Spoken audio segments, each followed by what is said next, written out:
vocês estão vendo meu slide, né? Tá começando aqui. Tá, deixa eu Carregou, fazer agora falta aqui. só colocar isso, pronto. Foi. Tá vendo? Tá, legal. Então vamos lá, pessoal. Eu coloquei aqui, a aula tá em inglês, vocês já vão treinando em inglês também. Se tiver alguma dúvida aí, pode me perguntar, tá? Alguns objetivos para essa aula: identificar os componentes do CAD/CAM, do sistema CAD/CAM, vai ajudar o nosso entendimento e a nossa compreensão durante a aula, porque eu vou estar falando de materiais e é importante a gente saber para onde a gente usa esses materiais, né? Reconhecer os materiais que estão disponíveis, né, para as restaurações em CAD/CAM, como que a gente aplica esses materiais na prática, porque não adianta a gente só saber esses materiais sem a gente saber como aplicá-los. E comparar algumas considerações baseadas no tipo de material, e eu vou também exemplificar aqui outros tipos de confecção de restaurações com os mesmos materiais. Isso vai ajudar a gente, de uma maneira geral, a avaliar e ampliar o nosso conhecimento para que a gente saiba por que eu estou escolhendo o CAD/CAM como sistema de fabricação ou por que eu escolheria uma outra técnica de fabricação. Porque o CAD/CAM hoje ele é muito falado, ele é muito utilizado, como o professor Renato falou isso, não é mais futuro, é utilizado no dia a dia. Eu já trabalho com CAD/CAM desde 2013, faço a maioria das minhas coroas, todas em CAD/CAM, a não ser que sejam prótese fixa de 3, 4, 5 elementos, ou facetas. Facetas eu prefiro também fazer com laboratório, que é um trabalho um pouco mais delicado, demora mais tempo. Mas, do contrário, onlay, inlay, overlay, coroa, é rápido, é fácil e é muito simples. Então, mas a gente tem que entender como é que era feito antes e porque ainda essas técnicas estão disponíveis, né? E se a gente precisar de um outro tipo de material, alguma coisa que seja mais relevante, por que utilizar outra técnica? Então, começando, o que significa o CAD/CAM? A sigla CAD/CAM, ela significa Computer Aided Design, Computer Aided Manufacturing, ou seja, uma tradução mais simples aí, para entender o que essas duas coisas estão falando, é que a gente vai fazer o design no computador, tá? Então, como que a gente chega até fazer esse design no computador? A gente vai ter que, primeiramente, fazer o escaneamento, e eu vou falar dos scanners, como que a gente dá essa sequência, faz essa sequência, então a gente vai fazer o design no computador, e depois a gente vai fazer esse design pode ser de coroas, e o CAD/CAM ele não existe na odontologia, né? Ele veio da indústria automobilística, onde foi desenvolvido, e depois outras indústrias foram adaptando e utilizando a tecnologia que iniciou na indústria automobilística. É assim que eles fazem o processamento de fabricação de vários carros. E depois o que acontece? A gente faz esse design, e na sequência, o design que é feito em softwares específicos, ele vai ser, então, produzido, né, por uma fresadora, e essas fresadoras, elas são inúmeras, tem vários tipos diferentes de fresadoras. A gente tem as que a gente chama chairside, que seriam fresadoras um pouco menores, dessas que a gente está vendo aí no slide, que permite a gente fazer essas coroas unitárias para fazer a entrega numa única consulta, né? Ou a maneira como vocês também podem ter tido já contato, que seria fazer a moldagem, mandar para o laboratório, às vezes tem que provar a estrutura metálica, volta, então às vezes são 2, 3, 4 sessões para fazer. Com o CAD/CAM a gente tem a vantagem de fazer em uma vez só, desde que a gente tenha o planejamento e tenha todo o equipamento para isso. Tem muitos profissionais clínicos que gostam e utilizam a tecnologia, porém, devido à maneira de trabalho deles, ao workflow, eles não fazem a entrega na mesma sessão. Alguns preferem ainda fazer o escaneamento, mandar aquela informação digital para o laboratório vai desenvolver a coroa, vai fazer o design, vai processar, fazer a fresagem, e depois manda de volta fisicamente, né, por correio, para o dentista fazer a cimentação. Tem as duas maneiras. Alguns preferem ter o total controle do processo, quando você vai fazer o escaneamento, você vai fazer o design, vai fazer a fresagem e cimentar na mesma sessão. no exemplo, eu prefiro fazer nesse tipo de workflow. Mas tem muitos profissionais que têm uma maneira de trabalhar um pouco diferente. Não tem certo e errado, são versões diferentes. Então, a gente tem aí o CAD/CAM como uma tecnologia que revolucionou e mudou o paradigma na odontologia, tá? E para alguns pensam, o CAD/CAM é recente, a gente começou a utilizar ele, por exemplo, eu estou já fazendo clinicamente, trabalhando com ele desde 2013. Mas, na verdade, ele iniciou no início da década de 80, tá? Foi quando foi o CEREC 1, foi o primeiro scanner e fresadora que começou a se desenvolver. Mas era muito limitado como era a tecnologia lá. Então, não era muito, nos falava muito, porque tinha muitas limitações. E ele hoje, a gente sabe, na atualidade, se tornou a sumidade em facilidade e comunicação entre o laboratório e o dentista, né? É muito mais simples, a gente pode comunicar tipo, em outro país.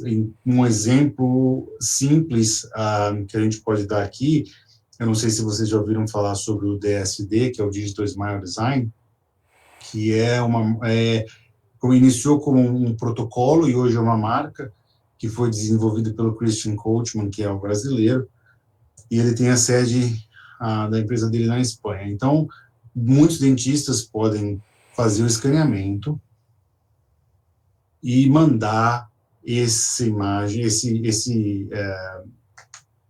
esse arquivo para a Digital Smile Design, o DSD. Eles têm um laboratório lá que eles vão fazer todo o planejamento e vão te mandar um outro arquivo 3D que você pode trabalhar com ele e fazer a impressão de modelos para, então, desenvolver o trabalho que você estava planejando. Então, você vê, fica muito fácil a interação com a tecnologia. Então, não é simples assim, a gente está usando o CAD/CAM e simplesmente resumir a utilização da tecnologia de fabricação de coroas. Não, se expande muito mais, facilita muito mais a conversa entre profissionais e laboratório. Ela não é só limitada, isso é importante a gente entender, ela não é só limitada à fabricação de coroas, tá? Ela é uma tecnologia que já mudou e as formas tradicionais que a gente tinha para fazer a fabricação, elas estão desaparecendo, tá? Elas estão desaparecendo porque o CAD/CAM está tomando conta, porque aumenta a produção, é mais fácil de lidar, é mais fácil de conversar entre profissionais, entre laboratório, e a tendência é cada vez mais a gente só fabricar e conversar sobre informação em odontologia através do CAD/CAM.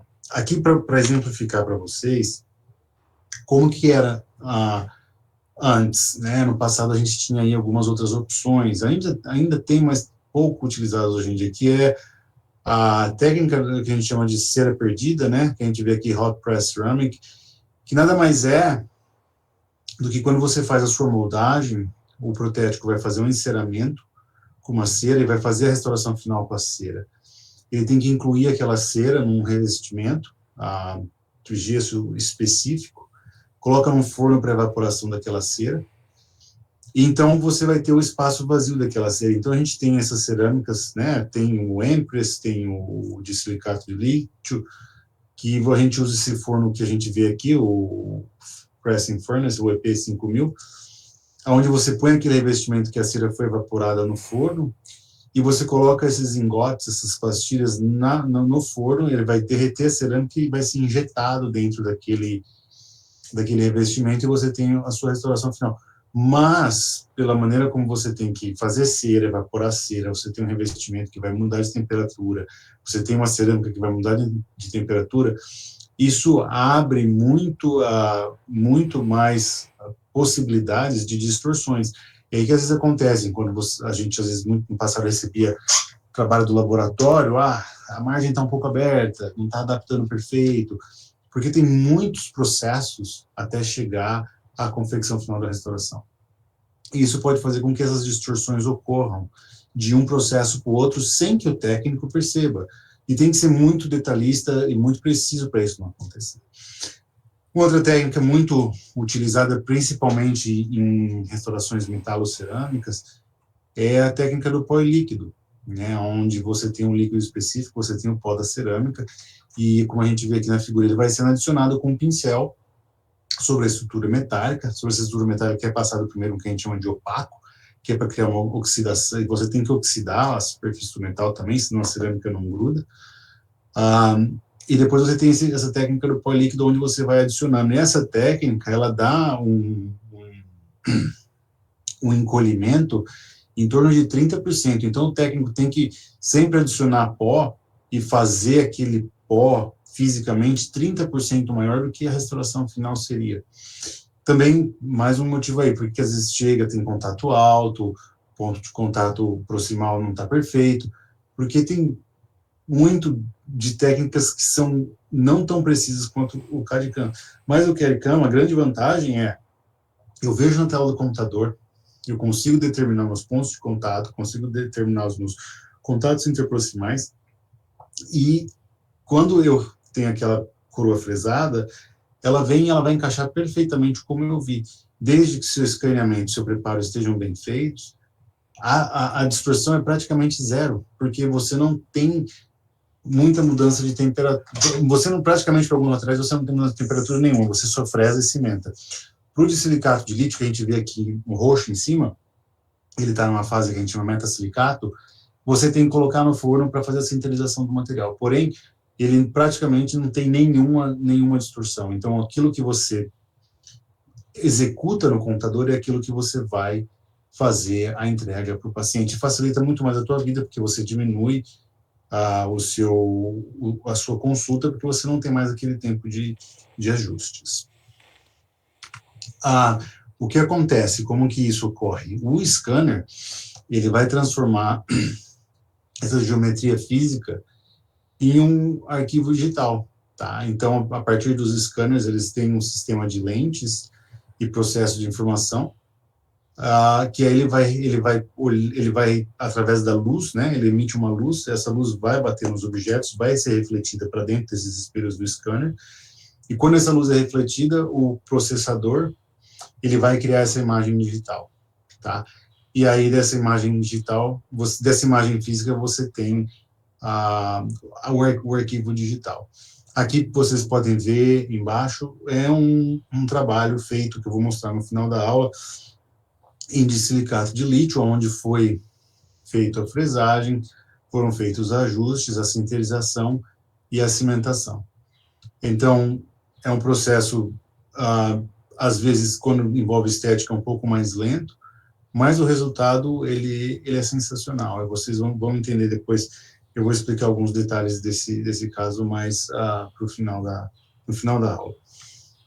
Agora, algumas das coisas que a gente tem que prestar atenção é a questão do scanner, porque a gente tem vários tipos de scanner hoje em dia no mercado, assim como eu lembro no início da década, no início dos anos 2000, várias empresas começaram a fabricar implantes, e aí tinha vários tipos de modelo de implante, de geometria de implante, uns para colocar em regiões de extrações, outros para colocar em regiões onde os dentes já foram extraídos, diferentes tipos de roscas, implante cônico, implante cilíndrico. A mesma coisa acontece com o scanner, não que você vai ter que usar um scanner para diferentes tipos de situações, mas tem alguns scanners que vão ter uma profundidade de visão um pouco maior, vão ter scanners que vão ser wireless, os scanners vão ser com cabo. Uma coisa muito importante, como eu estava dizendo, aqueles dentistas que preferem trabalhar numa situação onde eles fazem um escaneamento e não tem a vontade, ou o tempo, ou a paciência para fazer aquela coroa e fazer a entrega na mesma consulta, é importante que aqueles dentistas tenham um scanner que a gente chama que tem uma arquitetura aberta, ou seja, que ele possa fazer o escaneamento e aquele arquivo, ele pode ser aberto em qualquer tipo de software, porque tem hoje em dia acho menos, mas quando começou a se utilizar mais, alguns scanners, algumas empresas, elas elas tinham que a gente chama de arquitetura fechada, porque você escaneava e você só poderia abrir aquele arquivo no programa deles. Então, eles não permitiam que você abrisse em outro programa, ou seja, você ficava limitado a utilizar aquela empresa. Então, você teria que comprar o scanner, geralmente o scanner já vem com software, computador, mas você teria que frisar na fresadora deles, porque eles não iam deixar você abrir nenhum outro tipo de software, o que não te permitiria frisar com outro tipo de fresadora. Tem os dois sistemas, tem empresas que são fechadas, que você tem que usar toda a linha deles, e tem as outras que têm um outro tipo de marketing que são abertas. Você pode usar o scanner deles, e eles vão permitir que você utilize qualquer software, e tem inúmeros tipos de fresadoras que podem ser utilizadas também. Basicamente, o que acontece é o sistema de arquitetura fechada, ele não integra com componentes de outra empresa, tá? Ele é totalmente daquela empresa. Já os que são abertos, ele vai permitir que você utilize. E a maneira como acontece, o que a gente chama esses arquivos é STL, né? STL, Stereo Lithography, Standard Triangle Language, Standard Tessellation Language, são vários nomes para o STL. A verdade é que ele vai identificar aqueles objetos como forma de triângulos, como a gente pode ver aqui nessas imagens. Aqueles scanners que tem uma definição melhor, ele vai criar mais triângulos baseado naquelas imagens quando ele está processando aquele objeto físico que ele identificou com a reflexão da luz no computador. Então, é isso que varia um pouquinho quando a gente pensa na diferença de qualidade ou de definição dos diferentes scanners, tá? Vantagens, que a gente tem uma precisão e consistência muito maior, a gente consegue visualizar o preparo, e a gente consegue ver o preparo, imediatamente ver se a gente precisa fazer algum tipo de correção. O que acontece às vezes, a gente olha o preparo no computador, porque a gente já tem um modelo feito, eu preciso desgastar um pouco mais, estão paralelas, ou estão muito anguladas, eu vejo algumas áreas que precisam ser mais arredondadas, preparo muito quadrado, então a gente consegue acessar essas informações imediatamente, tá? E a gente vai diminuir o impacto no ambiente, porque a gente está usando menos material de moldagem, que no fundo é um tipo de plástico que vai para o lixo depois, e aumenta muito o conforto do paciente. Muitos pacientes ficam surpresos, não precisa mais colocar a moldeira na boca, colocar aquele monte de material. Para muita gente é muito melhor, mesmo porque eles têm um reflexo de refluxo, e não gostam, né? Então, facilita muito e aumenta muito o conforto do paciente. Aqui a gente pode falar algumas coisas de vantagens que a gente tem de material, onde mostra que a discrepância é muito menor quando a gente utiliza o CAD/CAM comparado com uma técnica convencional, tá? Isso em questão de adaptação da coroa no seu preparo. Então, quando alguns estudos foram feitos, foi visto que a adaptação comparando, né, o espaço que fica entre a coroa e o preparo, isso foi obviamente feito não na boca, mas feito em um modelo. O espaço que você tem, se você determinar um espaço, porque no CAD/CAM você consegue determinar esse espaço, você tem você vai e consegue fazer nas funções do software, você consegue ajustar. Se você quer um espaço de 80 micrômetros, se você quer um espaço de 120 micrômetros. Quando você faz isso de uma maneira analógica, fazendo a moldagem, você não consegue determinar esse espaço. No caso que você determina esse espaço é preciso. Ou seja, precisão muito maior quando você tem aquela coroa para ser cimentada, tá? Aqui, geralmente, a gente pode ter, dependendo do paciente, um acesso de dificuldade no primeiro, segundo molar, mas não é algo muito difícil de conseguir, tá?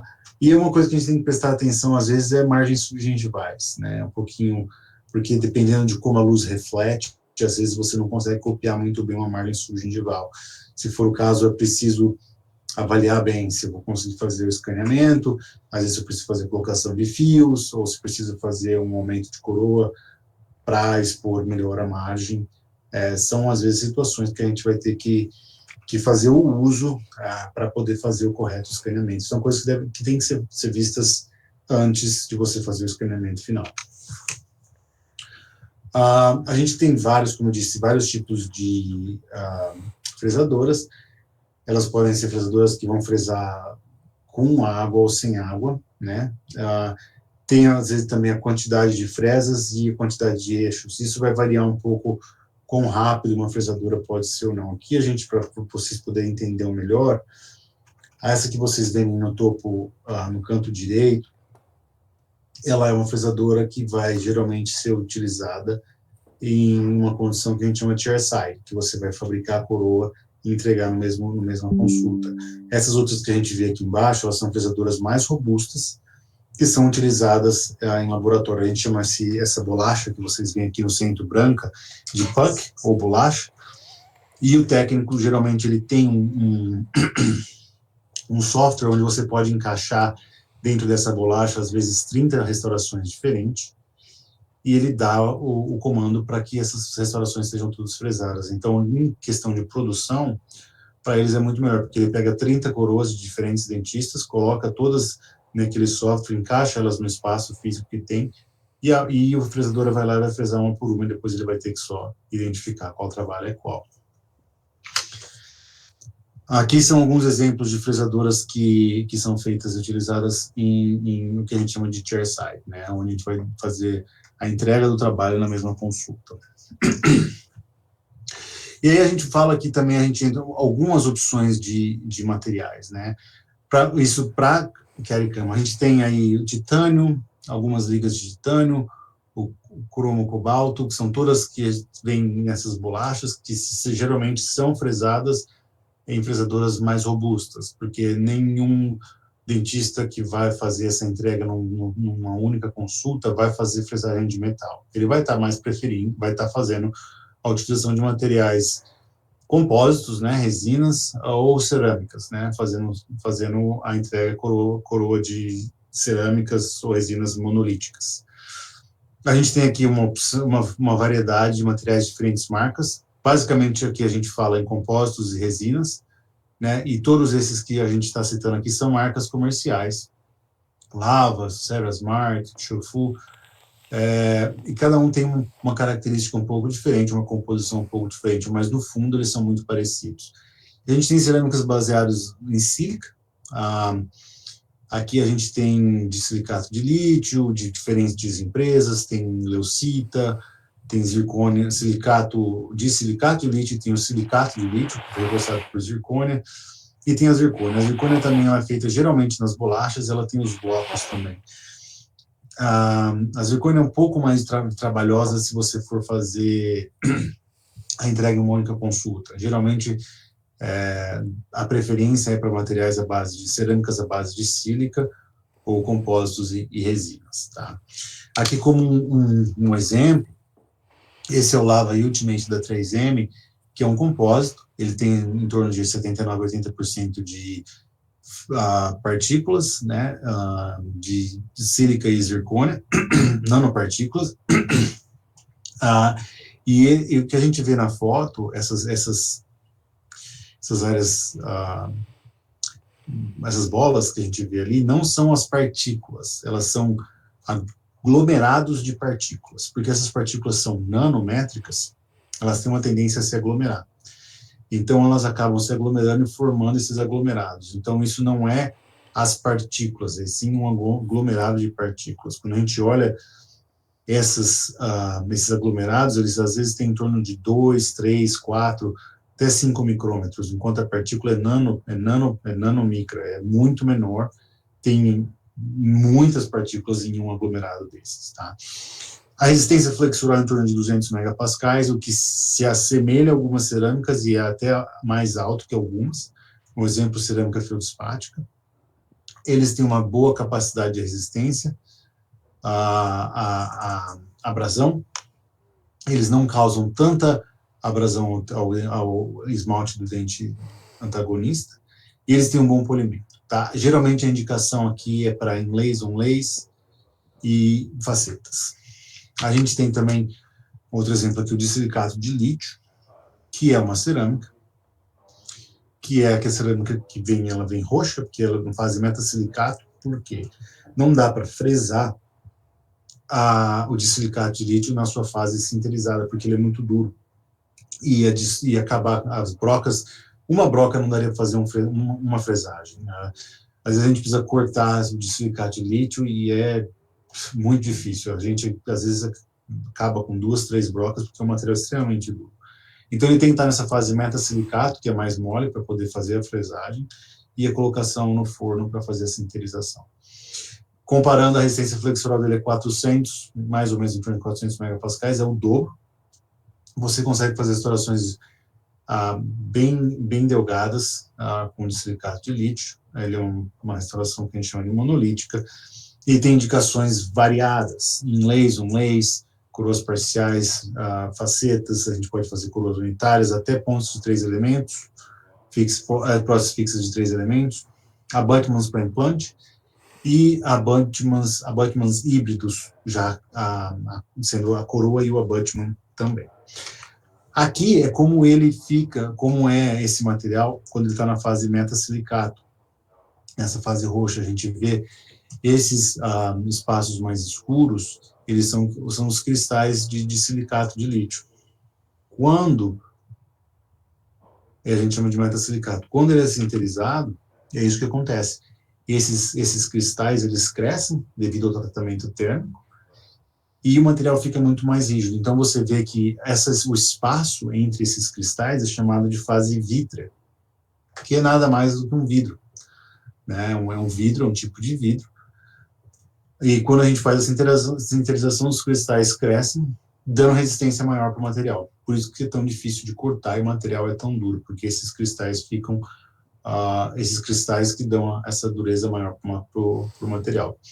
Ele recebe, o cristal, ele cria um núcleo e cresce devido ao tratamento térmico. O tratamento térmico já é pré-determinado pelo forno.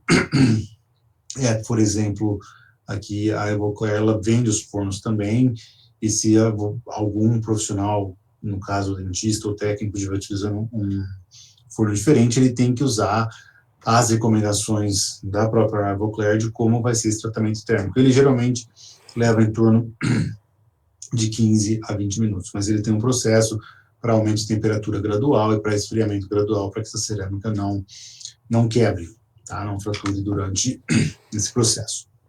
E aquele caso que eu tinha mostrado anteriormente foi feito em silicato de lítio, que a gente vai explorar um pouquinho mais por fim. Aqui, alguns exemplos de indicações para aqueles materiais que eu passei, né? Os metais aí, abutments, estruturas, barras. As indicações dos compósitos, ela varia também em lay on lay, coroas unitárias, restaurações sobre implantes, facetas. As sílicas, elas podem ser aplicadas para a maioria dos casos, com exceção de barras para protocolo ou alguma coisa do tipo. E a zircônia também, ela tem uma aplicação mais ampla. Ela pode ser utilizada para barras, ela pode ser utilizada para as coroas unitárias, mas a zircônia ela não é indicada para facetas e nem para onlays e inlays, porque é um material muito duro e não tem necessidade de utilizar a zircônia para esse tipo de restauração. Uma coisa importante, como eu estava dizendo mais no início, é a utilização da tecnologia de uma maneira geral. A gente consegue explorar essa tecnologia, como eu disse, mandando para outros centros de análise de imagem, e a gente tendo aquela imagem digital, ela pode ser explorada de maneiras variadas, né? Todas as informações do paciente, radiografias digitais, tomografias e os scanners laboratoriais. E a gente pode ampliar isso muito mais, a interação com o paciente, consultas, a prática, até utilizar essas imagens digitais para marketing, eficiência e controle de materiais no laboratório, atividades clínicas, o CAD-CAM propriamente dito, que vão ser as restaurações, outros tipos de trabalhos, por exemplo,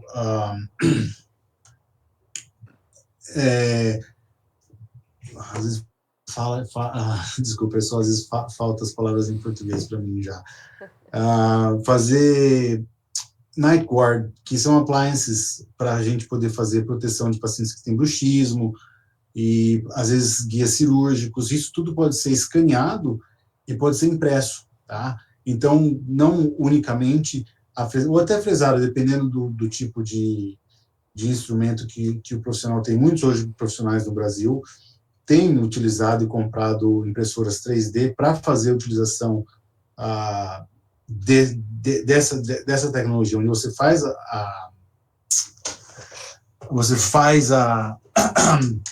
o escaneamento e depois você pode fazer a impressão. Isso facilita muito.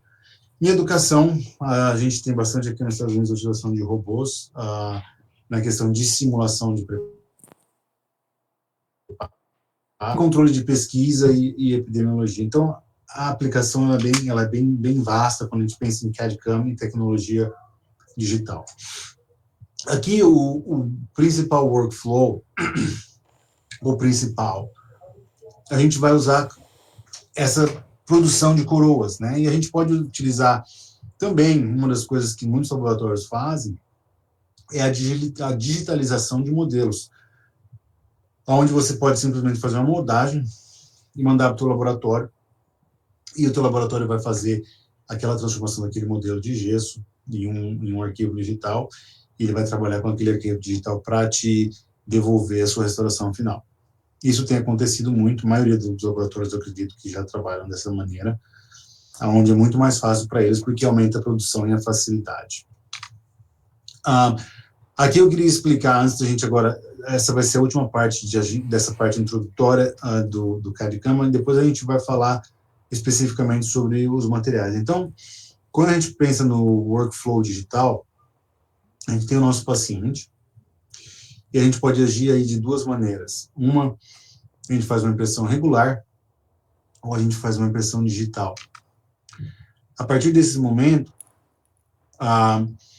se a gente faz uma impressão regular, o nosso laboratório provavelmente vai ter um scanner de bancada, e ele vai fazer ele vai pegar aquele modelo de gesso e vai transformar em uma imagem digital. E aí ele vai ter aquele modelo de gesso no computador, então ele vai fazer o design da sua restauração. Muitas vezes ele pode pedir que você aprove. No momento que você aprova aquele design final, ele vai fazer a fresagem, tá? E geralmente os laboratórios, eles têm aquilo que a gente chama de arquitetura aberta, não arquitetura fechada. Ele faz a fresagem e vai te mandar o produto final manufaturado. E aí você vai fazer a cimentação no paciente, na entrega desse trabalho. Geralmente, o uso da tecnologia digital também acelera um pouco o retorno do laboratório àqueles trabalhos que inicialmente às vezes levavam 2, 3 semanas para voltar. Hoje em dia pode voltar, às vezes, dependendo do laboratório, em 2, 3, 4 dias. Depende muito da quantidade de trabalhos que eles têm. Agora, quando a gente tem o que a gente chama de chairside, ou a gente faz a impressão digital do paciente, que a gente planeja fazer a entrega num único consulta, a gente vai diminuir o caminho. A gente não vai precisar mais do laboratório. Então, a gente vai fazer o escaneamento, que a gente chama de chairside. A gente já tem o modelo no computador. Nós mesmos, dentistas, fazemos o design. Vamos fazer a fresagem e a entrega exatamente na mesma uma consulta, tá? Então, aí o processo, quando a gente precisa fazer a utilização do forno para fazer a sinterização do disilicado de lítio, um dentista treinado e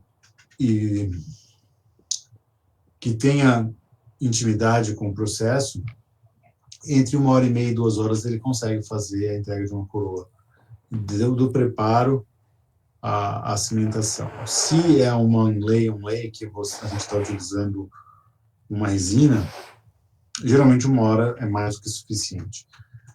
E se você tem o teu laboratório, porque você tem que ter um mini laboratório, onde você tem o seu scanner, você tem a sua fresadora e um local para fazer o polimento. Se você faz o disilicate, você vai ter que ter um forno ali para poder fazer essa interização. Tá? Então, é um processo que acaba sendo muito mais rápido e fácil, tanto para o dentista como para o paciente. A gente entra, então, agora na indicação de materiais. Eu vou explorar um pouquinho os materiais e como que a gente entende esses materiais, né? Quais são as características, quando utilizar, e quais são as opções de materiais que a gente tem. Uma das coisas mais importantes que a gente precisa saber quando a gente está utilizando material é como é que a gente vai tratar esse material para fazer a cimentação. A gente tem vários tipos de cerâmicas disponíveis. Eu vou falar um pouquinho também do cimento, como a gente vai selecionar o cimento adequado, dependendo do tipo de material que a gente está utilizando. A gente vai estar falando aqui algumas cerâmicas diferentes, sobre a microestrutura e sobre a resistência à fratura que esses materiais têm. Vou mostrar por que escolher algumas cerâmicas em relação a outras, dependendo da situação. Tá? E vou mostrar 3 casos clínicos no final, com 3 cerâmicas diferentes, para a gente poder ver a diferença que tem, dependendo da cerâmica que a gente utiliza. Tá? Então, vamos lá. A gente primeiro pode classificar as cerâmicas como em diferentes situações. A gente pode classificar ela na composição, método de processamento, que eu falei um pouco, temperatura de fusão, a microestrutura, a translucidez, resistência à fratura, abrasividade e também a fresagem, a capacidade de fresagem do material. Porque, como eu estava dizendo para vocês, se a gente for pegar um silicato de lítio, que é um material extremamente duro, e tentar fresar ele, a gente não consegue. E, comparando algumas cerâmicas ou compósitos, eles têm resistências diferentes. E alguns vão fresar melhor que outros, especificamente quando a gente, às vezes, tem margens mais finas. A cerâmica, por ser um material mais duro, ela acaba quebrando muito fácil, por ser muito friável nas bordas. Às vezes a gente precisa de uma extremidade mais fina, às vezes uma zircônia que pode ser mais resistente, mas ela é fresada numa situação diferente, também numa situação pré-sinterizada, pode ser utilizada, ou às vezes até um compósito, dependendo da situação, ele às vezes vai fresar melhor que uma cerâmica, porque ele é um material mais mole para ser fresado. Então, ele não vai ter aquelas pequenas fraturas de borda que a gente observa muitas vezes em algumas cerâmicas. Tá? Como que a gente classifica? Primeiro, vamos ver, assim, no geral, como é que a gente classifica todos esses materiais. A gente vai classificar eles em cerâmicas vítreas, materiais não metálicos, que contêm uma fase de vidro. As cerâmicas policristalinas, também não metálicas, né, que não contêm fase de vidro. E tem as resinas, que são resinas com matrizes cerâmicas, né, polímeros, que tem uma parte inorgânica muito grande, que são aquelas partículas que eu mostrei no lava, que a gente tem inúmeras partículas, às vezes uma quantidade muito maior de partícula do que de resina, né? A resina a gente chama de material a parte orgânica, e as partículas é a parte inorgânica. Então a gente divide aí todas as cerâmicas que a gente tem. A gente vai dividir elas primeiramente nas cerâmicas vítreas. A gente tem feldspática, que é um material menos rígido, porém mais translúcido e mais estético. Eu vou mostrar isso. A gente tem os sintéticos, que podem ser a base de leucita, base de silicato de lítio, fluorapatita. Tem as infiltradas. Não são muito mais utilizadas, mas estão ali dentro das cerâmicas que a gente tem como cerâmicas vítreas. A gente tem as policristalinas, que pode ser alúmina, zircônia estabilizada, que a gente chama de YTZP. Tem as cerâmicas que são enrijecidas por alúmina e tem as alúminas que são enrijecidas por zircônia. Basicamente, das policristalinas, a que a gente mais utiliza é a zircônia. Tá? E tem as resinas com matrizes cerâmicas, onde todo ano, a cada 2 anos, tem novos materiais surgindo no mercado. E eles têm, às vezes, uma maneira de fabricação um pouco diferente, eles, às vezes, mudam um pouco na composição, a maneira como as partículas são, porém, muito semelhantes na maneira como se comportam. Tá? A gente tem as resinas nanocerâmicas, tem algumas aqui que a gente chama cerâmica vítrea com estruturas de resina, né? As estruturas de resina elas são infiltradas por cerâmica. E a gente tem outros materiais que também tem zircônia e sílica, e que são, também tem uma estrutura, uma matriz de resina que é infiltrada por esses materiais. Então, são materiais que a gente considera ou chama de híbridos, porque eles têm uma quantidade muito alta de material inorgânico, que a gente considera, e pelo fato deles terem uma resistência à flexão muito alta, superior a algumas cerâmicas, a gente tende a chamá-los de híbridos.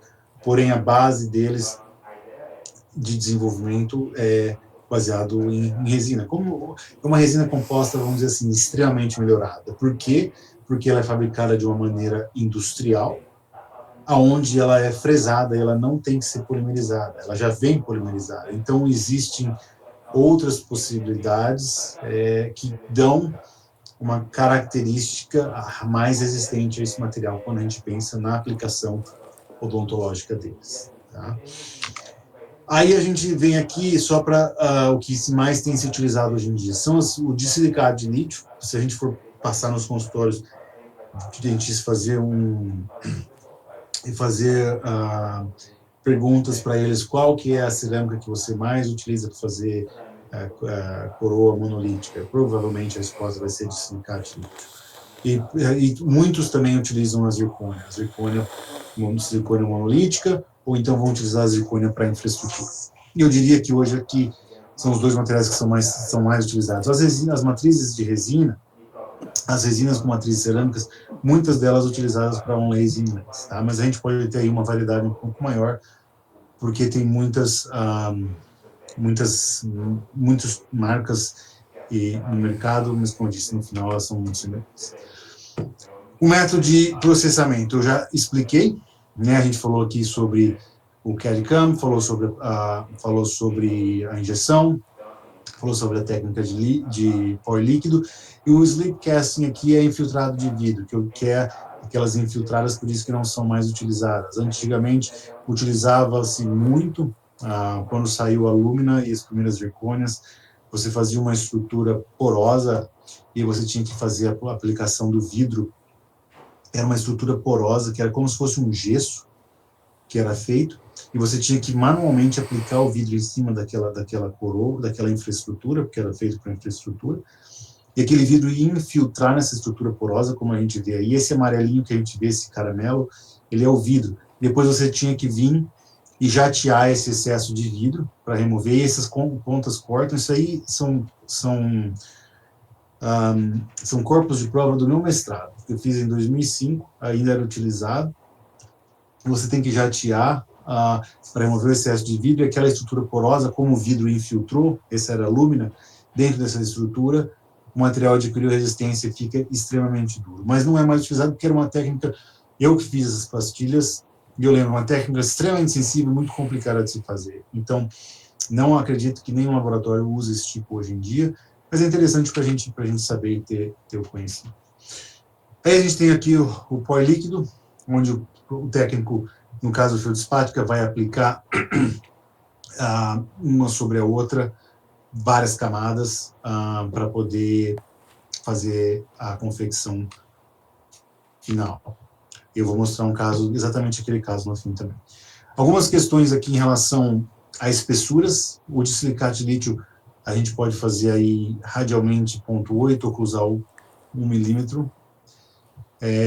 Em questão de isso quando a gente faz a fresagem, em facetas em torno de 0,7, porém quando o dissilicato de lítio é injetado, a gente pode chegar a espessuras de 0,3. Tá? Existe uma variação, porque a gente não consegue fresar tão fino, porque, como eu disse, as cerâmicas são muito friáveis e tem uma possibilidade de fratura de bordos.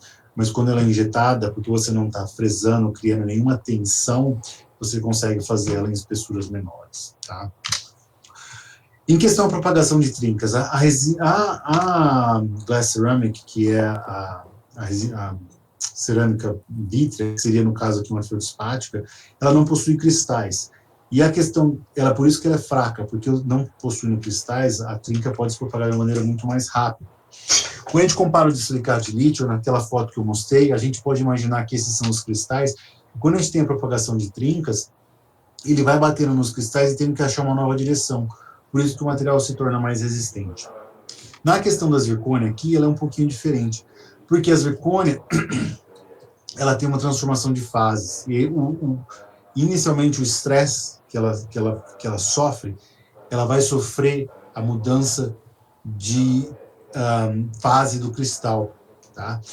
O que aumenta o volume dele.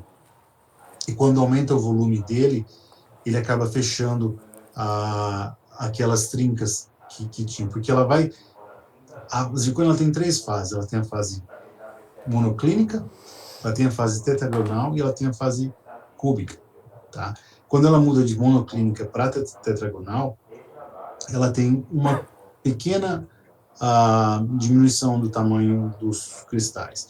E quando ela volta da tetragonal para monoclínica, em relação, quando ela sofre os estresses, ela vai ter uma expansão em torno de 4 a 5%, o que vai gerar com que aquela trinca seja fechada. É mais ou menos isso que a gente está vendo aqui, que acontece, tá? E aí você sofre o estresse, e ela muda de tetragonal para monoclínica, e ela acaba fechando aquela trinca. Tem uma questão dos valores de temperatura, onde a monoclínica ela passa para tetragonal em torno de 1173, de tetragonal para a fase cúbica 2370. O que acontece é que a zircônia sozinha ela não é estável, então tem que adicionar a ítria para que ela seja estável à temperatura ambiente. Então, com a ítria na temperatura ambiente, dependendo do tipo de tratamento térmico, você consegue obter mais um tipo de cristal ou outro. E a longo prazo ela sofre essas transformações que ajudam na questão da resistência do material. E como ela não tem vidro, como a gente vê no silicato de lítio aqui, ela é basicamente, como a gente falou, policristalina, é um material que se torna muito mais resistente. Porém, não tão estético, ele é mais opaco, tá?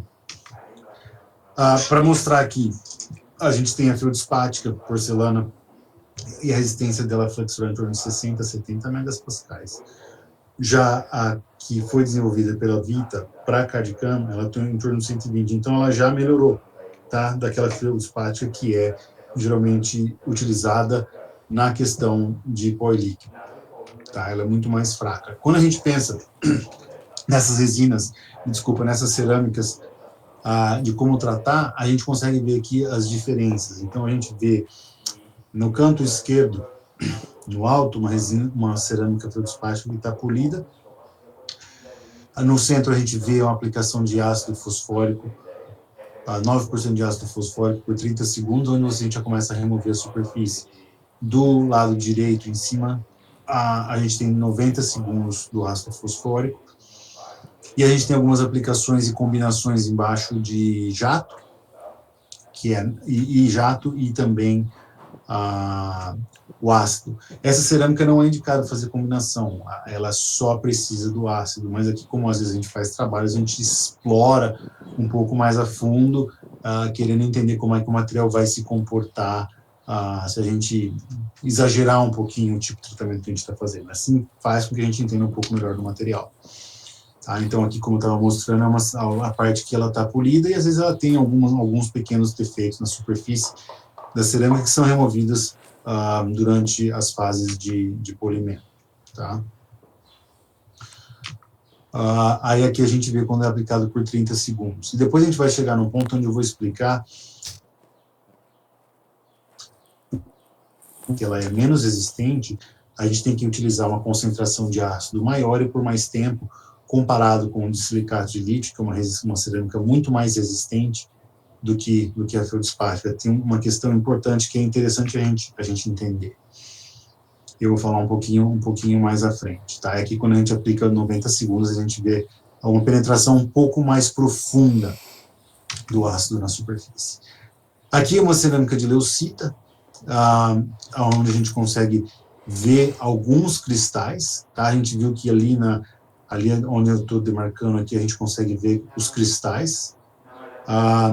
e o que faz a cerâmica ser um pouco mais resistente do que a feldspática. Então, a gente vai de 120 para 160.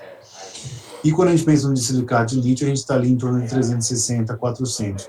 E todas aquelas que eu estava dizendo também, são zircônias reforçadas, e silicato de lítio reforçado por zircônia, a gente tem ali em torno de 490, e tem algumas que tem uma fase duo, né? O Celtra duo, ele chama duo porque ele vem numa condição já sinterizada, porém que você não precisa levar no forno, em torno de 210 megapascais, porém se você fizer uma sinterização adicional, ele vai para 370.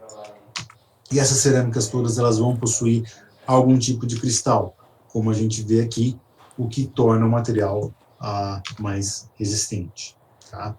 Quando a gente faz a aplicação do ácido, é isso que acontece. A fase vítrea do material é removida e a gente permanece com os cristais. Tá? É importante entender que o ácido aqui em 90 segundos é uma penetração maior. Entender que o ácido fluorídrico ele tem uma ação direta com a fase vítrea do material, porém não com a fase não com a fase cristalina, tá? Que são os cristais. Outra coisa importante, por isso que a zircônia não é uma cerâmica que é sensível ao ácido, não deve ser aplicado o ácido, porque ela é uma cerâmica policristalina, não tem fase vítrea. Tá? Aqui um exemplo de uma cerâmica feldspática, quando a gente aplicou o ácido, o jato e o ácido, a remoção completa e o aspecto aí a gente chama às vezes de queijo suíço, né? Todo cheio de buracos, onde vão ter a penetração do cimento para retenção mecânica. Isso é o que a gente vê quando a gente tem essas cerâmicas, materiais tratados, num corte longitudinal. A gente consegue ver a parte superior, que vocês estão vendo, é o cimento, né? Onde a gente tem na parte superior da tela o cimento. A parte intermediária aqui tem um cinza um pouquinho mais escuro, é a parte do adesivo, e a parte inferior é a parte da cerâmica, tá? Esse foi jateado, aplicado o ácido fluorídrico nessa superfície. E aí aqui para exemplificar 3 materiais diferentes. A gente tem o lava, onde a gente fez aqui a aplicação do ácido fluorídrico por 30 segundos. A mesma ideia a gente consegue ver na parte superior o cimento, na fase intermediária o adesivo, e na parte inferior a gente consegue ver o lava. Do lado direito a gente tem a cerâmica feldspática, na mesma situação, 30 segundos de ácido fluorídrico, com um adesivo no meio e a cerâmica embaixo. E no inferior o Vita Inamic, que é um outro tipo de resina com matriz cerâmica, onde foi feito o mesmo tipo de tratamento. A gente vê aí 3 materiais diferentes com o mesmo tipo de tratamento e como eles se comportam de maneira diferente. Por isso é importante a gente entender qual é a melhor aplicação de tratamento de superfície para os materiais, porque dependendo do material, se eles, mesmo que às vezes eles sejam semelhantes, é importante ter um tipo de tratamento diferente. Uma outra maneira de abordar é a gente olhar para a superfície do material baseado no ângulo de contato. Aqui, por exemplo, a gente aplica uma gota de água destilada e vê o quanto aquela gota ela espalha na superfície. Então, a gente vê uma superfície não tratada, como essa gota ela é mais compacta, e uma superfície tratada, com essa gota ela espalha mais. Ou seja, mostrando que a energia de superfície foi aumentada, que é uma energia que tem uma superfície maior, que essa gota pode espalhar na superfície. A mesma coisa vai acontecer, ela é só para exemplificar, para fazer o estudo, a mesma coisa acontece se a gente vai utilizar o nosso adesivo, o nosso cimento numa superfície dessa. Aqui, para trazer para vocês o que a gente entende muito bem hoje. A gente entende muito bem que a cerâmica feldspática, como eu estava dizendo, a gente faz a aplicação com ácido fluorídrico em torno de 10%, 60 segundos. Aí a gente tem a sequência de lavar, secar, alguns profissionais, isso é uma coisa não muito clara ainda, aplicar ácido fosfórico para remover os sais cerâmicos, silano, secagem e aplicação do adesivo. O de silicato de lítio, como eu disse, uma cerâmica muito mais resistente, a gente aplica uma concentração mais baixa por menos tempo, mesma sequência. Materiais poliméricos ainda é uma incógnita, dependendo um pouquinho do tipo do material, e a zircônia a gente tem um pouco mais de entendimento hoje em dia, que a gente tem que talvez fazer uma aplicação de sílica, onde seja menor as partículas e incorporar sílica na superfície, não fazer o jateamento com partículas muito grandes. Tem-se que utilizar primers à base de MDP para que tenha uma ligação química, e a aplicação de secagem com ar quente pode ser indicado para aumentar as ligações químicas do silano. É uma das técnicas para se fazer a cimentação da zircônia. E aí a gente tem os materiais poliméricos que ficam um pouco no vazio, porque dependendo do material você tem que fazer um tratamento um pouco diferente. Eu vou mostrar aqui um estudo que a gente tentou entender se esses materiais aqui, a gente tem o lava, o vita, a Shofu e uma cerâmica, o Empress, quão agressivo eu poderia ser e se essa agressividade ia diminuir a resistência do material. Basicamente era o que a gente queria entender. Então a gente fez aqui, na parte superior a gente vê POL, ETC, SBT, SAC, polido, ácido, jato e a combinação dos dois. A gente fez aqui a resistência flexural do lava, do Inamic, da Shofu, os blocos da Shofu e uma cerâmica. O que a gente achou foi que eu poderia ser agressivo no lava, onde eu aplico jato, no SAC com ácido, e eu não teria diferença estatística na resistência do material. O mesmo aconteceu com o Inamic e o mesmo aconteceu com os blocos da Shofu. Porém, diferente a cerâmica. Como eu disse, as cerâmicas não são indicadas, com exceção da zircônia, cerâmicas vítreas não são indicadas a aplicação de jato. A gente perdeu resistência quando a gente foi muito agressivo. Porém, na parte de baixo, onde eu vejo AA, são os mesmos tratamentos, porém a gente colocou esses materiais sob uma ciclagem térmica. O que aconteceu?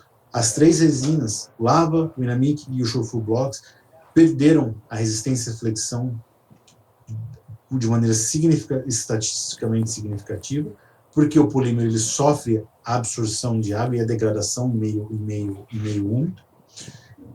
Porém, mesmo assim, os tratamentos não diminuíram a resistência. Já a cerâmica, de maneira oposta, ela não teve nenhuma alteração baseada no tratamento na ciclagem térmica, porque ela não sofre nenhum tipo de degradação quando a gente coloca no ambiente úmido. Porém, da mesma maneira ali, ela sofreu uma diminuição estatisticamente significativa quando a gente foi mais agressivo. Mostrando, então, que os polímeros, se a gente for um pouco mais agressivo, não vai ter uma diminuição da sua resistência, porém a cerâmica a gente não pode fazer. Já a gente sabe que com o tempo e a utilização desses polímeros em boca, eles vão perder a sua resistência por estarem no meio úmido, e sofrer essa degradação no ambiente úmido, e não em relação ao tipo de tratamento que é feito, tá? Então a gente teve ali uma diminuição na cerâmica, e aí a gente foi dar uma olhada no que aconteceu. A gente tinha corpos de prova que a gente foi olhar depois de fraturar, e a gente conseguiu identificar, onde a gente vê essa seta, onde que essa fratura se iniciou, tá? Algumas situações aí onde a gente conseguiu ver o início da fratura e como ela se propagou ao longo do corpo de prova. A questão que eu trouxe em relação a esses materiais poliméricos é porque quando a gente olha as indicações do fabricante, a gente vê variações, apesar do material ser semelhante. Então, o lava, por exemplo, a 3M fala para você aqui não fazer aplicação de ácido fluorídrico ou fosfórico. Eu até hoje não entendo por quê, porque o ácido não tem ação nenhuma na matéria orgânica, porém ele vai remover as partículas de cerâmica, podendo ser criando uma retenção adicional. Já o Vita Inamic, que é basicamente muito semelhante, tá? Ele vai dizer aqui para você, a gente vê em azul aqui, que o material pode ser aplicado o ácido fluorídrico para preparação para cimentação. E aqui o Cerasmart, ele dá a opção a gente olhar aqui no lado esquerdo, em cima, a primeira foto, ele dá a opção dos dois. Você pode fazer o sandblast, né, a aplicação do jato, e sem o sandblasting, ele fala para você tratar com ácido fluorídrico, 5% em 60 segundos. Então, esse Cera Smart, ele é muito, muito semelhante ao lava. E uma empresa fala uma situação e outra empresa fala outra. Por isso que eu digo, a gente ainda não tem muito conhecimento de qual é a melhor tipo de tratamento para esses materiais. Então, alguma variação ou combinação pode funcionar melhor do que a utilização de técnicas individuais. Porque o material bifásico, e às vezes a gente precisa pensar se a gente não tem que estar tratando as duas fases do material de uma maneira para que a gente possa aumentar a retenção. E a gente tem uma variedade de materiais poliméricos no mercado, que são muito semelhantes quando a gente analisa eles. Então a gente fez um estudo para tentar entender. Primeiro a gente queria ver aquele primeiro estudo que eu mostrei, se ele ia sofrer com a diminuição na resistência. Então aí na sequência a gente fez um outro estudo para ver o que a gente pode obter em relação à resistência à adesão. A gente primeiro fez aqui na tabela 2, onde a gente vê a rugosidade, né, para ver a gente mais agressivo a gente era no controle para o SB9, maior a rugosidade, mais rugosidade a gente tinha. A gente olhou também aqui na tabela 3 o ângulo de contato, e aqui a gente pode ver melhor o ângulo de contato, onde a gente vai do controle, ácido fluorídrico 30%, ácido fluorídrico 90%, jato de óxido de alumínio, aí a combinação do jato no SB3 com ácido e o SB9 a combinação do jato e do ácido. A gente pode ver que a gente foi melhorando a energia de superfície conforme a gente foi combinando mais, sendo mais agressivo. Esse é o lava, resina nanocerâmica, que a gente chama. Vitrinamic, que computou de maneira muito semelhante. E a gente sempre a gente põe uma cerâmica junto, que a gente tem mais conhecimento sobre a cerâmica, para poder entender.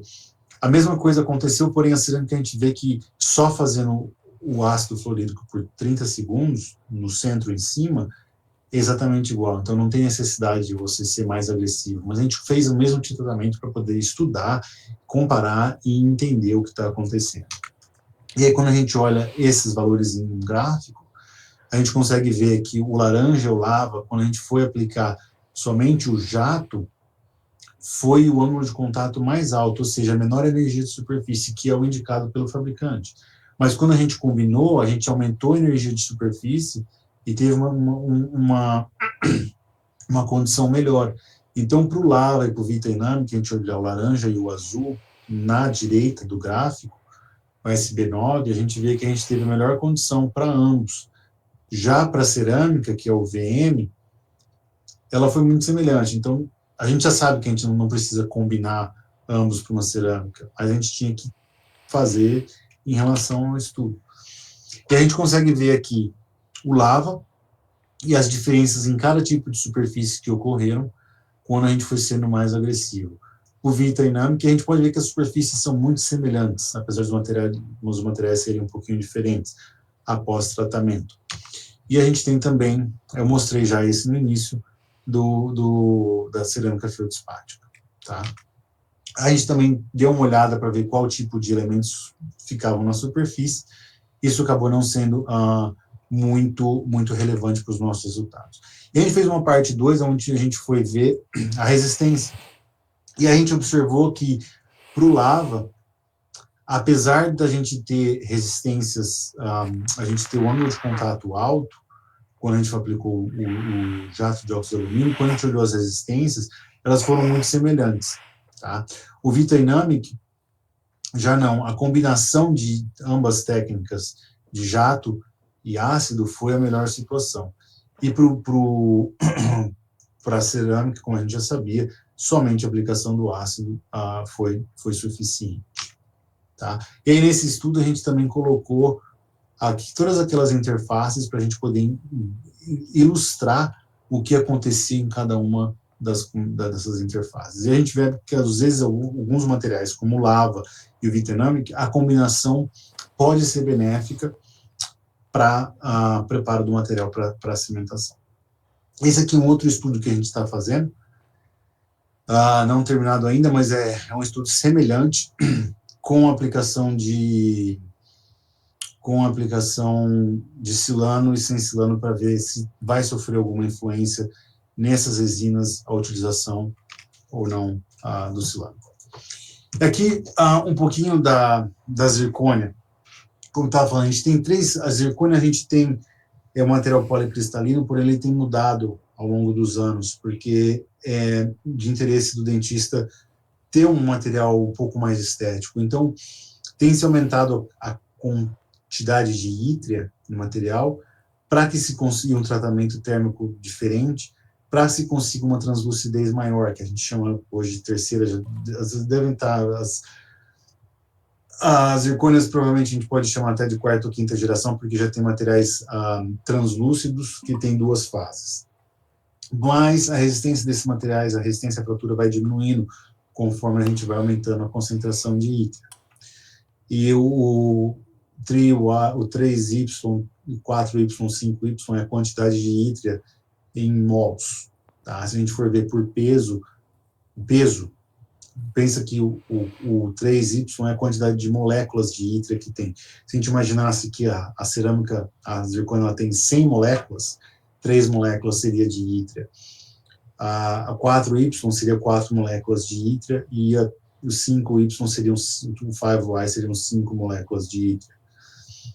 Porém, o tratamento térmico também pode influenciar a maneira como esses materiais são. Então, eles alteram o tratamento térmico, aumentam a translucidez, porém o material sofre e acaba sendo menos resistente. Tá?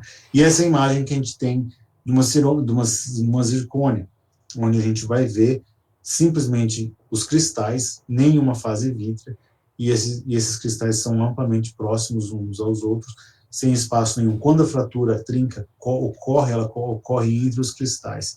E a mudança de fase expande um pouco esses cristais e faz com que feche temporariamente, porque uma hora o material também pode chegar à fratura final. E quando a gente pensa nessas cerâmicas, de maneira geral, uma coisa é oposta à outra. Quando a gente aumenta a resistência, nós temos menos translucidez, pela quantidade de cristais. E quando a gente diminui a resistência, a gente tem mais translucidez. A gente tem menos cristais, e a passagem de a translucidez, a passagem de luz do material faz com que ele se torne mais estético. Tá? E aí a gente vai para tratamento de superfície, cerâmicas à base de sílica, utiliza o ácido fluorídrico, cerâmicas que não são à base de sílica, rugosidade de superfície. E aí a gente chega aqui nesse ponto onde eu estava comentando anteriormente. O de silicato de lítio, a gente faz a aplicação de 5% por 20 segundos. A cerâmica feldspática, a gente faz a aplicação do ácido fluorídrico 10 segundos por 10% por 60 segundos. Eu acho que eu falei errado, no de silicato de lítio é 5% por 20 segundos, e a cerâmica feldspática 10% por 60 segundos. A de leucita é uma concentração de 5% por 60 segundos. E o que acontece? Por que eu tenho uma cerâmica que é muito mais resistente, com menor concentração, menor tempo, comparado com uma cerâmica que é menos resistente, onde eu tenho uma concentração maior, mais tempo? O que acontece aqui é o seguinte, eu estava explicando anteriormente, a quantidade de cristais e a quantidade de vítrea. E o que eu disse, se vocês lembram, o ácido fluorídrico, ele só tem interação com a parte vítrea, ele não age na parte cristalina. Então, como a cerâmica feldspática ela é basicamente só vítrea, eu tenho que ter uma concentração num tempo maior para aquele ácido agir naquela grande fase vítrea que o material tem. Já o de silicato de lítio, como ele tem uma fase vítrea menor, eu posso utilizar uma concentração menor e um tempo mais rápido. Tá? A leucita, ela fica entre as duas. Ela tem cristais, tá? Não tanto quanto o de silicato de lítio. Então, eu posso utilizar uma concentração média e preciso de um tempo maior. A zircônia, como eu disse, criar rugosidade e usar primers com MDP. E as resinas com matrizes cerâmicas, a gente pode ter uma variação aí da rugosidade com jato e aplicação do ácido fluorídrico. O material Vitamin é indicado pelo fabricante o ácido fluorídrico. Alguns outros materiais são indicados pelo fabricante a rugosidade com o jato de óxido de alumínio. A combinação, baseado nos resultados que a gente tem no estudo que está publicado, a combinação dos dois não vão agredir o material a ponto de diminuir a resistência do material. Podem ser utilizados, do meu ponto de vista, porém não são indicados pelo fabricante. Ainda, eu acredito. Então, aí a gente pensa, como que a gente vai preparar uma cerâmica para a cimentação, né? Primeiro a gente vai ter que olhar para a parte da dentina, a gente vai ter que preparar também. Então, na superfície da dentina, a gente vai aí... A gente tem a dentina, tem a cerâmica, e a gente tem um espaço entre ambos, né? Dentina e cerâmica. E a gente vai pensar qual tipo de material de trabalhos que a gente pode estar cimentando. Então, um lay, overlay, facetas, coroas e próteses fixas parciais. A gente vai fazer, então, a aplicação na cerâmica do ácido fluorídrico, né? E a gente vai ter todos aqueles tipos de trabalhos que eu acabei de comentar. As próteses parciais fixas, a gente vai poder ter aí algumas feitas em silicato de lítio, porém, na sua grande maioria, em zircônio. Na superfície da cerâmica, então, a gente vai ali, baseado no que a gente estava conversando, cerâmicas à base sílica de 5 ou 10%, o ácido fluorídrico, e o tempo vai ser baseado na microestrutura do material, na composição do material. Por isso que é importante a gente saber que tipo de cerâmica a gente está tratando, que tipo de cerâmica a gente está lidando, porque vai variar a concentração do ácido e vai variar o tempo que eu estou aplicando. Então, depois que eu apliquei esse ácido, eu vou ter aí a remoção da fase hidrítrea e a criação de uma superfície adequada. Aí eu tenho também uma parte que eu tenho que aplicar o silano. E o silano, ele pode ser aí um pouquinho mais interessante, né? A gente tem uma variedade de silanos também. E o silano, ele nada mais é... Às vezes, para muita gente, o silano ele ainda é o que faz o silano, qual que é a ação do silano. O silano ele nada mais é do que uma molécula que a gente chama bifuncional, e onde ele vai reagir com a cerâmica através das ligações de siloxano, tá? E ele vai ter uma segunda parte, que ele tem uma parte inorgânica e uma parte orgânica. A segunda parte, onde é orgânica, onde a gente viu ali no verde, vamos dar exemplo, seria a parte superior, ele vai copolimerizar com o cimento resinoso. Ou seja, o silano você vai aplicar ele na cerâmica, depois que ela já sofreu o tratamento ácido, e aquela parte inorgânica vai reagir com os grupos hidroxilas deixados na superfície após a aplicação do ácido. E vão ocorrer ligações químicas. E o silano, como eu disse, ele é bifuncional, vai ter uma outra parte do silano que não vai reagir. Ele vai estar esperando, que é uma parte metacrilato, ele vai estar esperando quando a gente tiver o nosso adesivo, o nosso cimento resinoso, e a gente polimerizar, então aí ele vai fazer uma reação química com o cimento resinoso e com o adesivo, caso o adesivo seja utilizado, e polimerizando. Então, ele vai ter uma ligação química diretamente com a cerâmica e vai ter uma ligação química com o cimento. Para a gente entender mais ou menos, ele tem duas pontas aqui, a gente pensa duas pontas diferentes.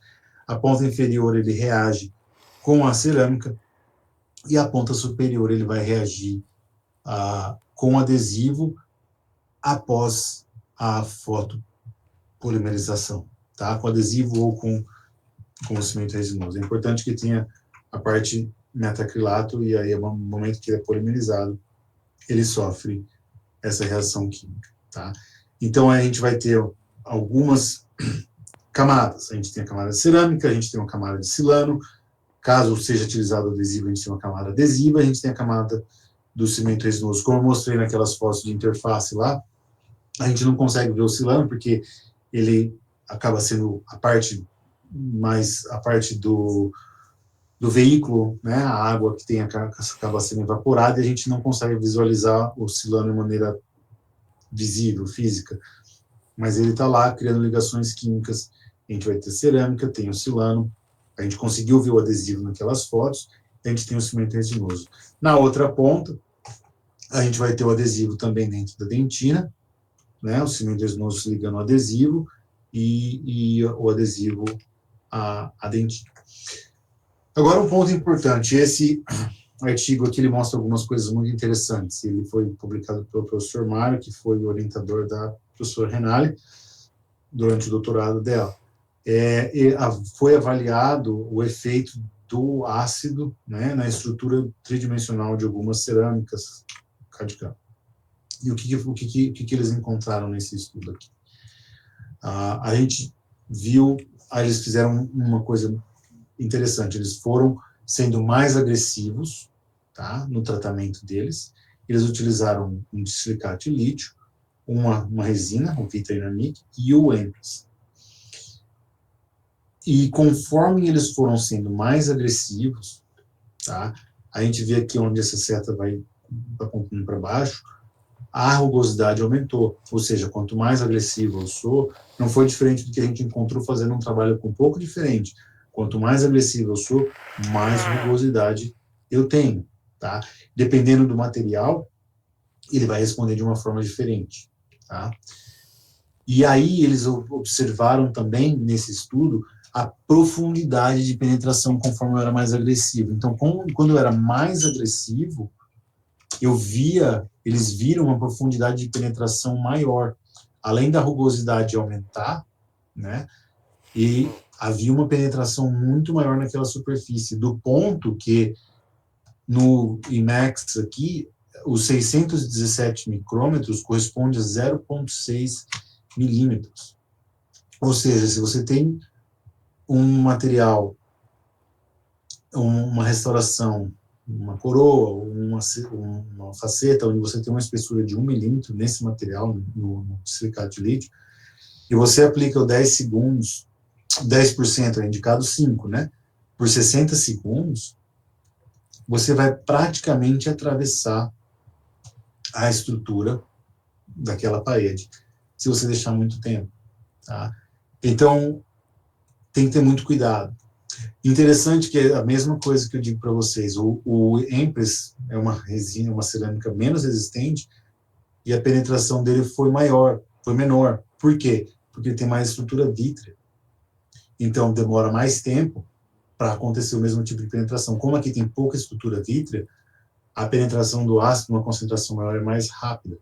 Como aqui a minha quantidade vítrea é maior, eu não tive uma penetração tão grande. Mas eu preciso tomar muito cuidado com o fato de você fazer o sobretratamento das peças, tá?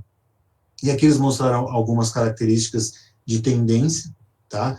E existem algumas tendências positivas e algumas tendências negativas, dependendo do tipo de tratamento. Mas quando você é mais agressivo, você vai ter um aumento e vai ter uma tendência positiva. Eles utilizaram também a técnica aqui para olhar os tipos de elementos químicos que foram removidos ou deixados na superfície, mostrando que a gente tem bastante sílica na superfície, e conforme a gente vai sendo mais agressivo, aqui o ratio, né, ele vai mudando, e diminuindo a quantidade de sílica, vai tendo uma penetração maior na superfície. A conclusão deles aqui foi que, quando a gente aplica o ácido fluorídrico por 60 segundos, ele pode dissolver a fase vítrea do material, do ponto de 0,3 a 0,6 milímetros, dependendo do tipo de material. E a leucita, ela já sofreu uma alteração morfológica semelhante, porém, como eu disse, é muito importante que a gente tenha em mente que os materiais são diferentes e os tipos de tratamentos devem ser diferentes também. Aqui, para trazer um pouco do cimento, né, a gente não tem muito tempo, mas tudo que eu estou falando aqui está sendo bem resumido para vocês poderem ter uma noção geral. A gente tem alguns cimentos aqui que a gente pode utilizar em diversos tipos de materiais. A gente tem os adesivos, os cimentos autoadesivos. Esses cimentos autoadesivos, eles vão ter dual cure, né? Química, cura dual, ou química. E tem os cimentos adesivos, que não são autoadesivos, que também podem ser uma cura dual cure, que é química e luz, ou somente polimerizados por luz. A gente tem aqui, principalmente, esses dois, que são bastante utilizados, né? Os cimentos autoadesivos dual cure e os cimentos adesivos light cure. Importante quando a gente está pensando em fazer cimentações de facetas, a gente utilizar aqueles que têm amina free de amina, porque com o tempo essas aminas podem manchar, elas sofrem alterações, oxidação, elas podem fazer com que a sua faceta se torne um pouco mais acinzentada. Esse material ele tem nas duas situações, ele tem dual cure e tem light cure, tá? E ele, aqui o que acontece, o benzoyl peroxide e a tertiary amine, eles participam junto para iniciar a polimerização e cura, tá? Resultados podem mostrar incompatibilidade com self-etch adhesives, com os adesivos autocondicionantes, tá? Então, é outra coisa que a gente tem que tomar cuidado quando a gente vai combinar, às vezes, alguns tipos de resina, de cimentos resinosos com cimentos que são autoadesivos. Às vezes, esses cimentos que a gente tem universais hoje em dia, pode ter problema dependendo do tipo de cimento que a gente está utilizando. Como ocorrem essas reações na superfície da dentina e na superfície da cerâmica? A gente vai ver a superfície da dentina de novo, ácido fosfórico, tá? Aí a gente vai aplicar o nosso adesivo, aí na cerâmica a gente vai fazer o ácido fluorídrico, tudo baseado de acordo com a cerâmica que a gente está utilizando. A gente vai ter as hidroxilas na superfície, a gente aplica o nosso silano, vão ter aquelas reações que vão ocorrer, e aí a gente vai aplicar o nosso cimento, tá?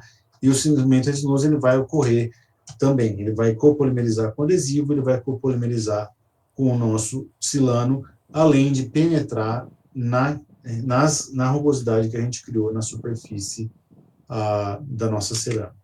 Tá? Uma outra opção que a gente tem é o que a gente chama de Relax Luring Cement, que é um ionômero de vidro modificado por resina. E ele, aqui nos Estados Unidos, ele é muito utilizado por dentistas para fazer a cimentação da zircônia. Por quê? Muita gente ainda ressente um pouco, ou não entende, que é um pouco mais conservador, que você pode fazer a cimentação da zircônia através de bond, de adesividade. Muitos acreditam ainda ou preferem fazer a cimentação da zircônia com o que a gente chamaria de uma retenção mecânica, que seria a utilização do cimento do ionômero de vidro modificado por resina.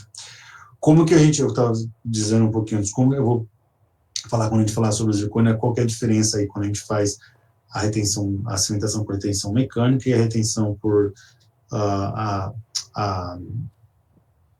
cimentação por adesividade, tá?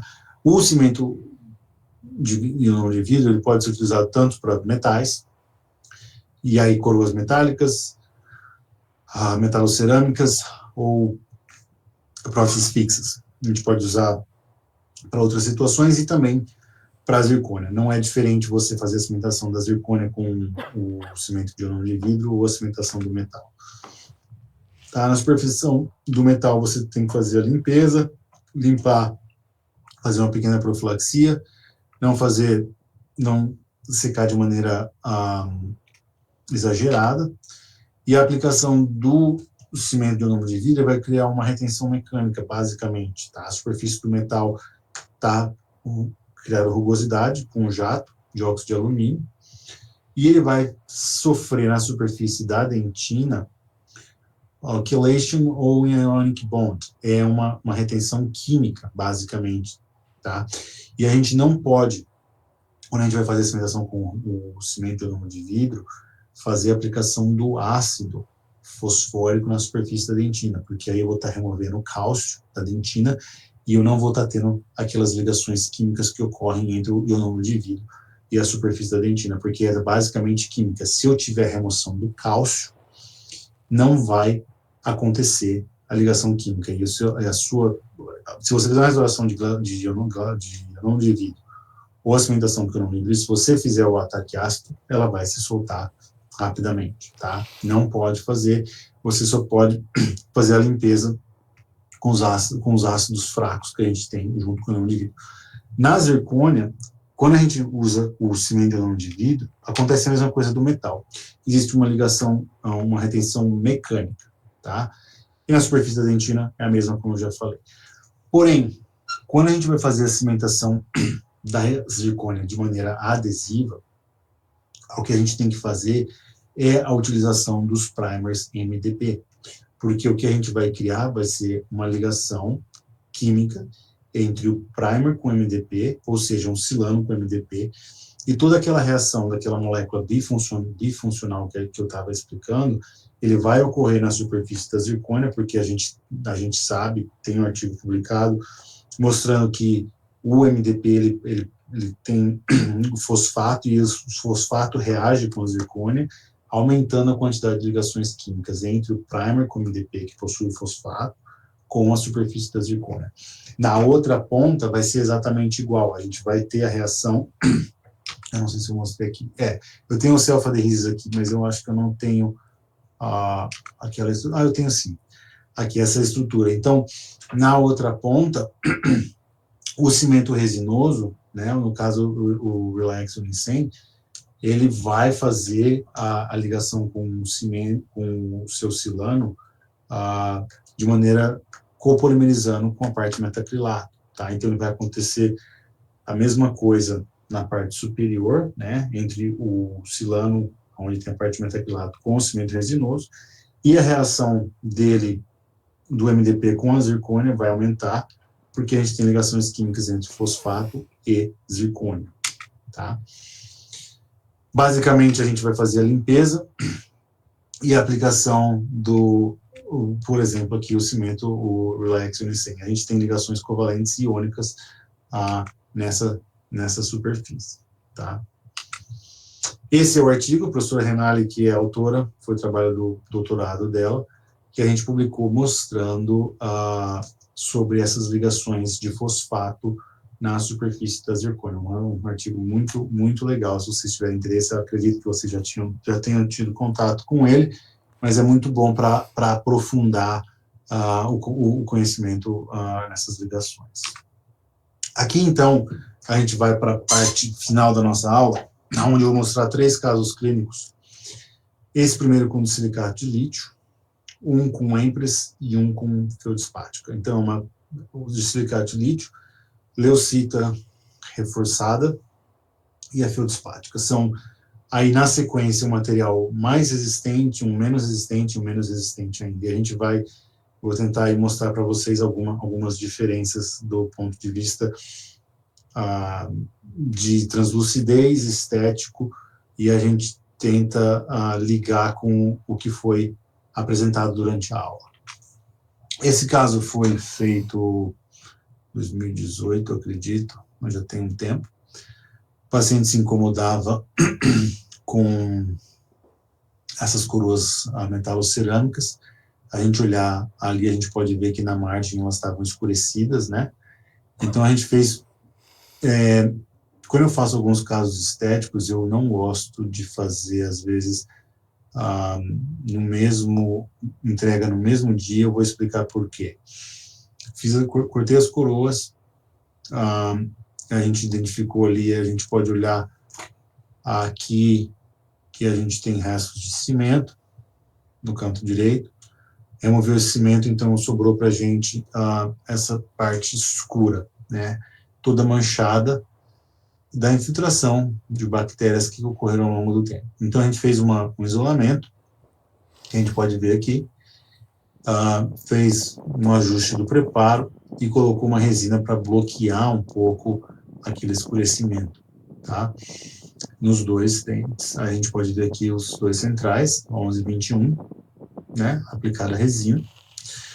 E aí a gente fez um provisório, fez o escaneamento e fez o provisório. Por que eu fiz o provisório? Porque eu, quando faço esses casos anteriores, eu faço a aplicação de caracterizadores, tá?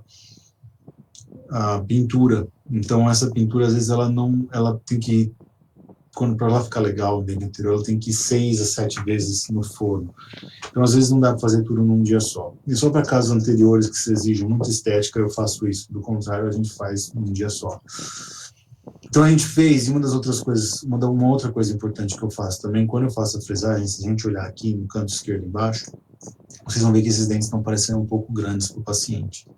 Porque eu tenho, pessoalmente, um pouco de dificuldade para dar uma anatomia perfeita na tela do computador. Então, eu sempre gosto de olhar na tela, deixar esses dentes um pouquinho maiores, aí eu vou provando eles em boca até que eu consigo determinar a anatomia que eu quero utilizando brocas diamantadas na peça reta. Eu posso ver aqui nessa outra, onde já está polido, que a anatomia está muito agradável, baseado na anatomia dos dentes desse paciente. Na sequência, eu tenho as primeiras fases iniciais de caracterizadores, onde vai aplicando os caracterizadores e vai levando no forno a cada novo caracterizador que a gente coloca. São aí em torno de 3 a 4 queimas com os caracterizadores, é um por vez, e depois são 3 fases de glaze. Quando a gente olha ao final aqui também, foram 3 glazes aplicados. E o resultado final que a gente teve aí, dá pra gente ver aqui, o 11/21, após a finalização, tá? E aí a gente olha depois o resultado, onde a gente tem, comparando o primeiro com o último. Uma coisa que eu quero chamar a atenção para vocês, aqui a gente via uma situação muito mais opaca, né, no início, porque era uma metalocerâmica, tem uma tendência a ser mais opaca. Porém, com o de silicato de lítio, é mais natural, porém a gente consegue ver um acinzentado, se a gente comparar com os outros dentes, tá? Essa é uma característica natural do silicato de lítio, e ele está um pouquinho opacificado ainda, pelo fato de ter aquela quantidade alta de cristais. Às vezes existem algumas limitações, talvez um outro material poderia ter um resultado estético um pouco superior, mas já está um resultado muito bom perto do inicial, e às vezes a gente tem que levar em consideração as questões do paciente e questão de resistência de material também. Já nesse outro caso aqui, eleucita. Esse caso foi o inicial, o paciente chegou dessa maneira, incomodado com o central, com o 21. Aí eu sugeri, primeiro, antes de fazer qualquer coisa nesse dente, a gente vai fazer um momento de coroa clínico. Aí foi feito um momento de coroa clínico para ajustar a altura do tecido gengival. Correção completa de canino a canino. Foram feitos alguns ajustes de maneira geral de canino a canino. E a colocação do provisório. Já só com a correção que foi feita de canino a canino do aumento de coroa estético, já melhorou um monte a situação estética dessa paciente. Provisório, e aí foi frisado, foi A1, aqui eu bati a foto do A2, mas foi feito o A1 nessa paciente, tá? E aí, da mesma maneira, vocês vão ver aqui como fica um pouquinho estranho. Eu faço a fresagem, o dente um pouquinho fora, maior, porque eu tenho uma área, uma possibilidade de trabalhar com aquela estética e aquele formato anatômico do dente que eu quero dar. Como eu disse, eu não consigo, já tentei, e não fica bom quando eu tento dar anatomia no computador. Então, do ponto pacífico, para mim, eu faço um pouquinho maior e gasto ali meia hora ajustando a anatomia do dente. Aí, depois que eu fiz a anatomia muito próxima, a gente vai para a fase do polimento. Sempre antes de fazer a parte de caracterização, eu vou fazer o polimento, e aí faço o polimento, faço prova de novo com o polimento, e aí eu venho com a caracterização, tá? Caracterização usa diferentes tipos de corantes, esses caracterizadores para cerâmica, e como eu disse, aplica entre 3 a 4 de maneira individual. Cada vez que você faz uma aplicação, você leva no forno.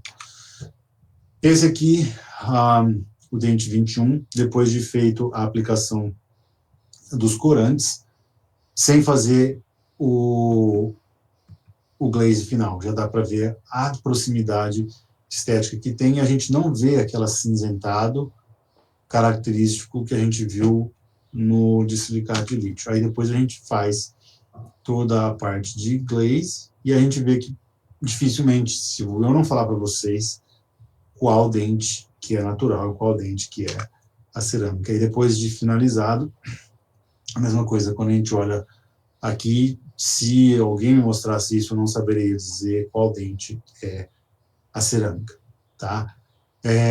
Dá para perceber a diferença quando eu uso de silicato e quando eu uso o Empress, de naturalidade que dá. Então, a minha questão é, quando envolve muita estética, os materiais cerâmicos que possuem menos cristais, têm uma translucidez maior, sempre vão dar um resultado estético maior, tá? Porque eu tenho mais naturalidade na transmissão de luz nesses materiais. E esse último caso não é meu, é de um colega, Vitor Clavijo, acredito que vocês já devem ter ouvido falar nele, muito clínico, muito famoso, muitos cursos no Brasil e fora do Brasil, excelente clínico, a gente fez mestrado junto. É um caso de resina feldspática, tá? E foi feito naquela técnica que eu mostrei no começo da aula, de pó líquido, tá? Mas é feito num refratário, e o técnico vai, como a gente faz o corante aplicando 3, 4 camadas, é a mesma ideia com a feldspática. São várias camadas. Ele vai, aplica uma camada, leva no forno. Aplica outra camada, leva no forno. E aqui vai, às vezes, em torno de 7 ou 8 camadas. Cada nova camada que ele aplica, ele leva no forno para queimar de novo. E como esse refratário ele é específico para a cerâmica feldspática, a cerâmica nunca é removida do refratário até a finalização do caso. Se alguma coisa sai errada, ele tem que começar do início. E hoje em dia é bem difícil de achar técnicos que fazem, ou os que fazem têm um custo muito elevado, porque demora muito tempo. E você consegue espessuras mínimas. Isso é cerâmica feldspática, é a cerâmica menos resistente que a gente tem, e uma espessura mínima. E aí, quando a gente faz a cimentação dessas cerâmicas, né, com o cimento adequado, técnica adequada, ela vai ter resistência. E aí fica com uma naturalidade muito maior do que os outros dois casos apresentados, porque é uma cerâmica que possui muito mais translucidez, tá? E a maneira de trabalhar com essas cerâmicas é completamente diferente. A gente tem que entender e olhar primeiro o que a gente conhece do material para poder trazer esse conhecimento para a parte clínica. Não é simplesmente achar que eu posso utilizar o mesmo material para todos os tipos de caso, tá? Cada caso eu preciso avaliar de maneira individual, tendo conhecimento básico dessas cerâmicas, eu vou saber qual vai ser a melhor cerâmica para ser utilizada, baseado nas necessidades, muitas vezes, ou exigências estéticas do paciente, tá? Pessoal, era isso que eu tinha para falar. A gente, assim, eu tentei fazer um resumo, falar um pouquinho de cada material, explorar diversas áreas para mostrar para vocês aí um pouquinho de cada coisa. E eu queria agradecer de novo a professora Renari pelo convite, e se vocês tiverem alguma pergunta aí, eu estou disponível para responder.